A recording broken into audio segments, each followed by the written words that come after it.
Well, hey, welcome to the Kids Ministry Leader Podcast, a conversation designed to encourage, equip, and inspire children's ministry leaders from churches of all sizes.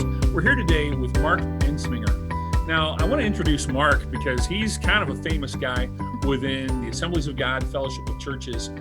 Mark is the National Director of Children's Ministry for the Assemblies of God, but he's also been involved in ministry throughout his career as a pastor, involved in ministry in the North Dakota. And Mark, we just know that you've done a lot of great things, but we'd like you to start out by telling us something about you that we don't know. What's an inside secret to Mark Entzminger?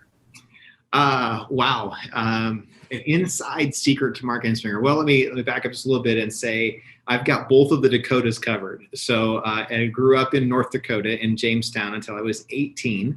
Then I went to Central Bible College. And then after graduated, my wife and I went to South Dakota. And we spent about 14 and a half years there. So we, if they say, where's home for you? I just say either Dakota, and that covers it because we lived in both of them and love the Dakotas, the great people. And obviously Nebraska, where you guys are, is not too far from us. But so I guess maybe a little known fact, or not something that people might not know about me, is I have just recently purchased my first motorcycle, and I have fallen in love with bike riding. So you would think, all right, you've been out in Western South Dakota, maybe Sturgis, got in your blood. I don't know. It was my youngest son who loves cars and motorcycles. Anything with an engine, he wants to drive it. And we were out one day and looking at different things, and I saw a bike that was like, wow, that's actually pretty budget friendly. And I got my first bike, and so I love to ride. And the trade-off, my wife says you have to wear like lime yellow, high vis yellow all the time, and so I do that to be safe. And you need that in Missouri because Missouri drivers are crazy. But so that's a little known fact about me is got a motorcycle, love to ride, and it's a lot of fun. That's super cool. Well, again, Mark, welcome to the podcast. Let me introduce, again, myself. I'm Scott Murrish, and I've been involved in kids ministry for about 30 years, along with my wife, Tricia. And so Tricia and I have been side by side doing ministry for a long time. Mm-hmm. And our co-host, Mikayla Risk. Now, Mikayla has been a kids pastor. She has done children's ministry outreach. She's a choreographer, done great stuff. But our conversation here, Mark, our desire is to have great conversations with great ministry leaders, and that's you. So we're going to start off our questioning today by asking you to tell us about your call to ministry. And we believe that this question is really going to resonate well with our listeners as they might be experiencing a call to ministry themselves. So How did you end up in children's ministry? That's a great question. Well, first, I grew up I'm fourth generation Assemblies of God. So my great grandparents were some of the founding members of the church that I grew up in. And my grandmother was in children's ministry, known as at that time as a Sunday school teacher. And so, for 60 plus years, really almost without a break at all, without anything in between, she taught Sunday school. Where she was at, primarily in Fargo, North Dakota. My dad did preschool. He was a Sunday school superintendent. So church ministry was just part of what we did. And I remember very young helping my dad set up the speakers and the wooden buddy barrels and the puppet stage and all of that back in the 70s and 80s. And but for me, the call came really to be in ministry. I remember it was a youth convention in Bismarck, North Dakota. And I had gone with a bunch of students, and we were at a banquet one night, and I was sitting at a round table, and I don't know who the speaker was or what he talked about. I just remember him saying, if you feel like God's calling you into ministry, I want you to stand right now. And so I stood up and just felt like God was calling me into ministry, which at that time, I wanted to either be an architect or a hairstylist. And I don't know how those two, but so thankful he called me into ministry because I cannot see anybody coming to me and say, hey, would you just mind giving me a nice do? So that was that moment of God rescuing me from a disaster of a career, I'm sure. I mean, others do it and I'm thankful for them, but for me, it wouldn't have been the right fit. And so God called me at that time. My youth pastor came over and prayed with me. And I really only knew at that point that God called either missionaries or pastors. And I did not want to be either one of those. I just knew he called me. And it was sometime later that he began to confirm in me, really next generation is where it's at. And so we started our ministry, and my degree is in youth ministry. But a lot of my life experience was also with kids. And then when in the course of our time in South Dakota, we began to be involved with children's ministries as well. The doors opened here, and here's where we are. So for me, it was just that knowledge. I just knew God called me in that moment, and I just started taking steps, and he began opening doors for ministry, and have never looked back. And God has been so good to us. That's awesome. That's just really great. I was just thinking about great ministry leaders, and some of the things that have been a recurring theme has been that you're called as children, or you grow up that way. And so that's so encouraging for those of us that we're speaking to, because we're really, that's our heart, is to see kids grow up and serve God. So you're a product of that, and that's awesome. Yeah. And I'm also thinking, as we're talking to great leaders, that sometimes all we see is where you are now and the great things you're doing right now. But we know that there was a lot of steps to get there. And many times there's some struggles and failures that happen along the way that we know nothing about, but it's shaped you into who you are now. And so can you share one of those with us, just something that failed or was a huge struggle in your ministry? Yeah, I don't know if it was a huge struggle, but the learning curve of ministry and what works and what doesn't work is a little bit of a trial and error kind of a thing. I remember, thinking I had this great idea, and it was something new and revolutionary, and no one's doing this. And we pull it off only to have a visitor say, "Oh, my youth pastor did that a year ago." So you have those moments where you think you've struck gold, you've got this brand new idea. Well, during our ministry, and so illustrations and all that, you're picking things up from others who do them as well. But during our ministry time, I was invited to do a Royal Rangers powwow. And I don't know if all of your listeners know Royal Rangers, but it's an incredible ministry that mentors boys to become godly men. And we do a lot of outdoor activities and camping and all this stuff. And so they asked me to come and speak to this group of Royal Rangers. And so I come out and I'm camping, and the wind is just, it's about whipping my tent apart, because it's not something I do every other weekend. But I'm speaking, and I don't even remember the topic I was speaking on, but I had this amazing illustration. It's probably one you've done before, with Diet Coke and Mentos. Oh, yeah. If you're doing a Royal Ranger camp out, you can't just do the normal, well, let me drop it in and woohoo, right? You have to really amp it up.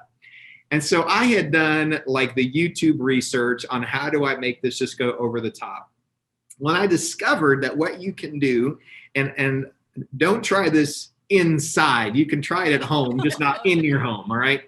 But you can take the cap off of the Diet Coke, like the plastic, and drill a little hole in it, okay?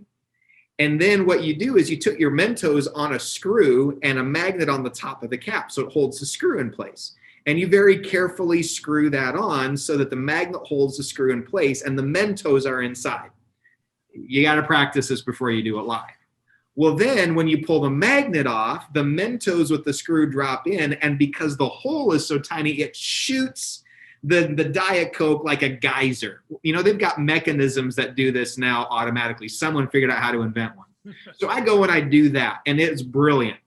Well, here's the other thing that you can do. If you don't put the hole in the top of the cap, you use the same mechanism, you screw it in, all of the pressure stays inside the 2-liter. Well, then what you do is you shake it up and you throw it on the ground, and it's like a rocket, shoots all the way up into the sky. It's brilliant. It's a beautiful, 4th of July display style. It's incredible. Well, I don't know what happened. If it was that the Mentos needed to be more fresh, and they were out, and so they were stale. But I did the first one, and the geyser worked like magic. And so I think I'm talking about David and Goliath, and that David had to practice, and God did something great because there was a power inside. So I screw the thing on, and I pull the magnet off, and I'm shaking it up, and it's all foaming inside. And I take it and I throw it against the ground, and it bounces. Nothing happened. The kid's like, oh, great. So I go and shake it up again. And I throw it and it bounces. Nothing happened. So here I am doing this incredible illustration. I'm sure the Holy Spirit was moving and it was hinging on that one illustration, right? So that was one of those fail moments where even though you can sometimes practice things, it can still work out that it didn't really work the way you want it to. So, we've got all kinds of failures. That for what was one of the more funny, awkward moments for me. But that's kind of children's ministry at its best, is learning how to take the things that fail and still turn them into a lesson. True. That's a good trait to be able to do as well. So then on the flip side, you can brag on God for a moment with sharing a ministry win. Like, what's something that you're really excited about that happened during your time of ministry? Yeah, I'm so thankful for how you worded that, because it really is God.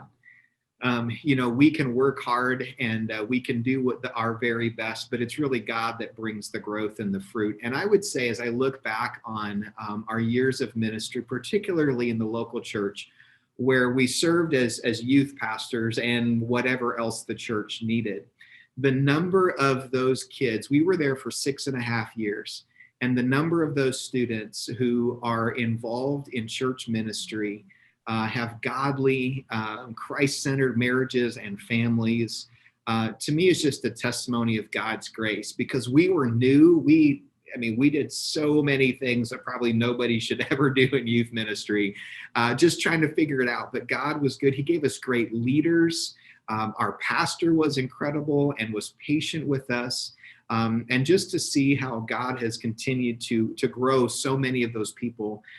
We watch them now on Facebook, and their involvement in ministry is just so rich. And then we went to the district office and we led the district youth and children's ministry. Again, the missions and camps, just to watch God, how he moved, and the narrative of kids who leave the faith. I know that there were some that struggled, but the number of kids that were a part of the ministry that we were leading that are strong in their faith right now, to me, is maybe the best testimony of what God has done in and through our ministry. For whatever reason, he chose to bless us with that kind of an impact on so many people. And so we're very, very thankful for that. That's good. Well, thanks for sharing that, and giving God the glory in all that we do is the center of those that walk humbly before the Lord and do good ministry. So, Mark, I'd like to take a moment and ask you to share with our listeners a resource or a go-to tool. It might be a book, a curriculum, a subscription service, or maybe an online tech tool that is just an absolute must-have for those that are involved in children's ministry, both large and small churches alike. Yeah, that's so great. And it's really hard for me to narrow it down because, being at the National Assemblies of God office, we have so many great resources. In fact, if you look behind me, strategically placed, I have some of my favorite resources, from devotions to just different ministry representations that we have. But if I could boil it down to two, I would say the one for leaders that I would really recommend is to check out Hydrate, which is our online leadership training resource, KidMinHydrate.com, because through there, it was really designed as a way to partner with churches. One, not every church can hire or pay a children's ministry leader, but most of the people, it's our assumption that most of the people, no matter why they said, yes, I'll serve in children's ministry, want to do a very, very good job at it. And so Hydrate was designed to take leaders, no matter what their experience level, and help them do it better, not just through learning, but also with connecting with like-minded leaders. And so through Hydrate, we have people who are in remote villages in Alaska who are connected with children's ministry veterans in southern Alabama. And it's just great to see the connection that takes place there. And so it comes through a website. You can get your videos and your training and your connection. And so I absolutely love Hydrate as a tool and resource for the leader themselves. And for the kids, I tell you, probably BGMC and Buddy Barrel is the number one resource that I would recommend. Now, this Buddy Barrel has some money in it because every time we go onto our video chats internally on our video meetings and we're on mute, we have to put money inside. So you can see that we've had quite a few offenders that have tried to talk in the meetings and left their money on the table. We'll give it to Buddy Barrel. But what it means for the local church is this: a church that's using the Boys and Girls Missionary Challenge is really perpetuating the future church. Because this is more than receiving an offering, even though BGMC gives between $8 and $9 million annually to missions, which is astounding when you think it comes in pennies, nickels, and dimes, and what it does for the kingdom. But how many of our missionaries today got their call into ministry because of the teaching and the training that came as a result of BGMC? And so if a church was just getting started with something, I would say get them a subscription to Hydrate and get them the free curriculum to BGMC, because there are 12 lessons that begin to help kids realize that no matter where I'm at in my church, I can do something that makes an impact for all the way around the world. And so although there's tons of ministries that I love and I'd love to share with, those are two that I'd say start with these and do something, because they just have such an incredible lasting impact. Well, that's so great. And I'm going to elaborate just a moment and let our listeners know that we have the Hydrate link, access to that on our website at kidsministryleader.com, and go to our events page, and you can find that resource. But also, let me ask this question, Mark. Is Hydrate, does it go a step further? Does it connect local ministry leaders? Are there any groups or connecting points that they can have through Hydrate? Yeah, absolutely. So there's a couple of different strengths of Hydrate. One is the training videos, which not only give information, but also kind of depict different teaching models. So it's not just a talking head that you can just put on audio and walk around your office, but there's actually things that you can pick up as you observe the trainings. And so that was very strategic. But the other component to that is the connection with like-minded leaders. So every month, you get together on a Zoom call, you're talking about different topics related to children's ministry. And so you get to be a part of what we call a huddle. And you have a huddle coach. And I'll tell you, I'm leading right now what we call an iron group, which was kind of an advanced level within the Hydrate community. And there was about 12 people in our initial group. And when COVID hit, we have a chat group through WhatsApp. And although there were conversations happening on Facebook and other venues, that WhatsApp group became such a lifeline to those leaders, because they had built trust, they had built relationship. And so no matter where those leaders were, they felt connected with other leaders. And so I tell you, one of the best aspects is just the interpersonal relationship between the leaders who are a part of the Hydrate community. It's really the gold that helps pull it all together. Yeah, that's great. So it's not just watch and learn, it's watch and engage with other ministry leaders. So that's what I love, is the connection and the relationship factor built in to that resource and tool. So I just love it. Yeah. And connection is, like you said, it's just enormous right now, especially with COVID.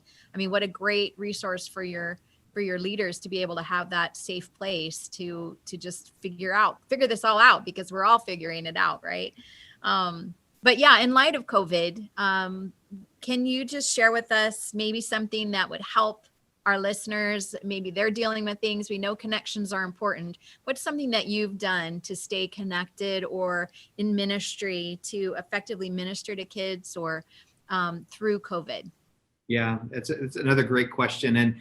And the timing right now it makes this conversation so very appropriate, because we don't know what the future is going to hold with the changes in our nation and, the vaccines coming out. So we're all hoping that things are going to come back to what we used to call as normal, right?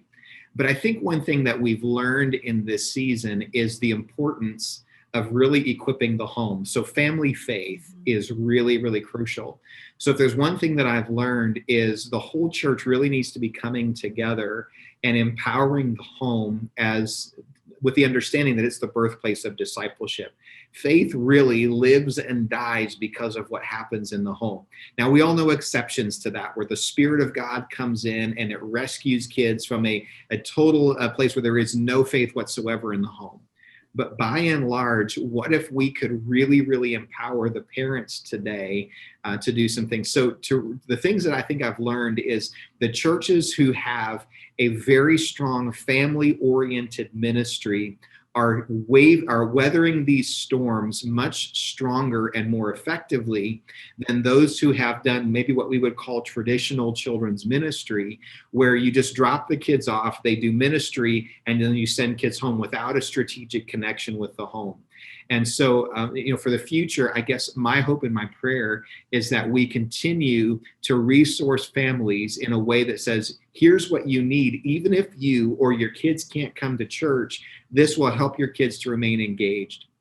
So that's the weekly Zoom videos that you send home, or the daily connections that you email to parents, or just the variety of things that we do. Because really, the only thing that's going to help us move to the next level, regardless of what happens with COVID, is a solid faith.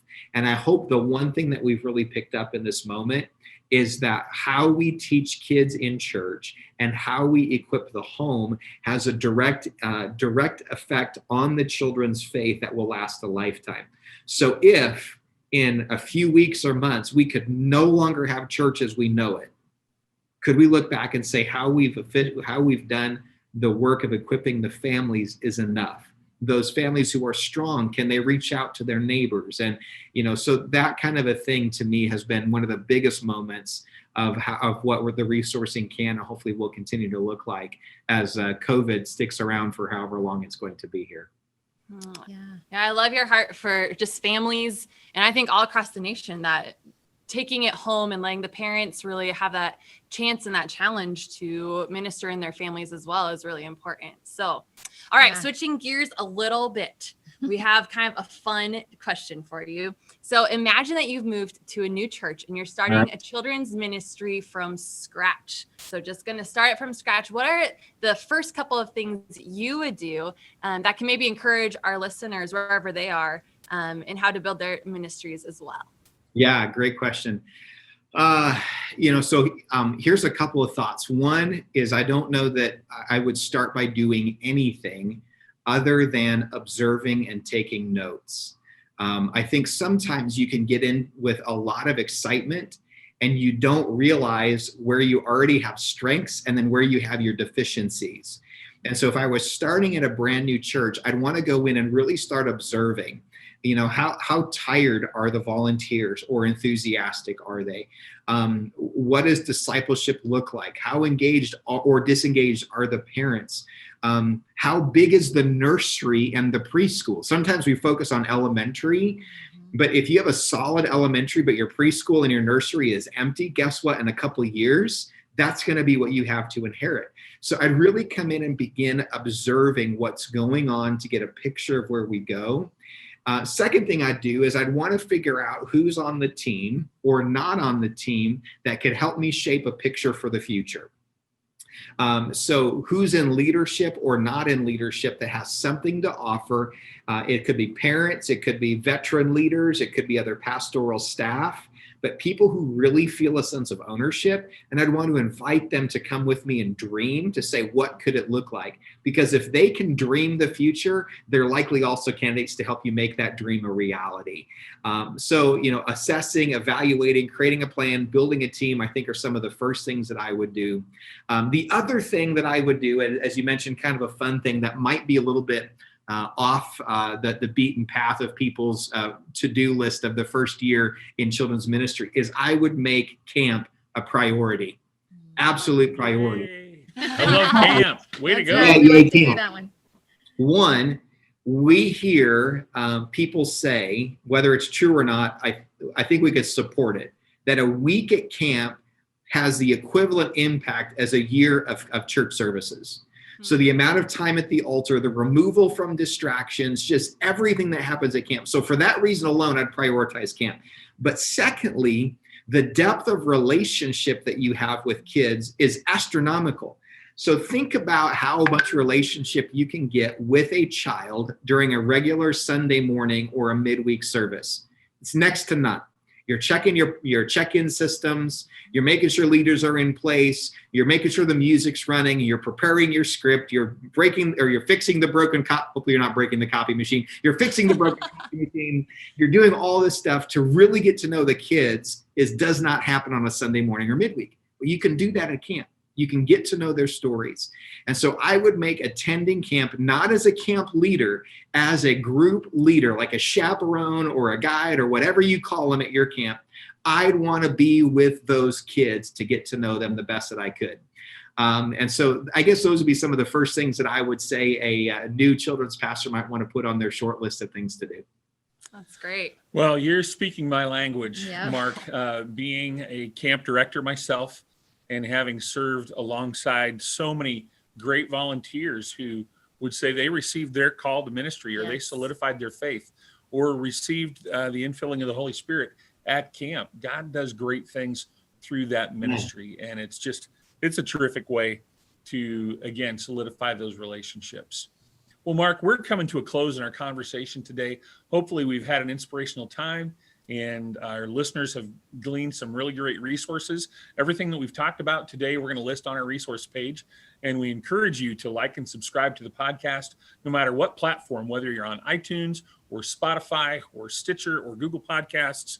There's lots of ways for you to listen, but it helps us if our listeners will like and subscribe, because that helps the algorithm help us to rise to the surface so that it will be found by more ministry leaders in churches, both large and small, all across America and around the world, because we want to put good tools in people's hands. So Mark, as we close today, would you just share with our listeners how they can get a hold of you and find the resources that you've talked about today? Yeah, absolutely. So personally, I'm not on social media a lot. I do have a Facebook account. So if people want to look for me there, but I have just for a variety of reasons, I tend to not get into Facebook a ton. I'm trying to do a little bit better.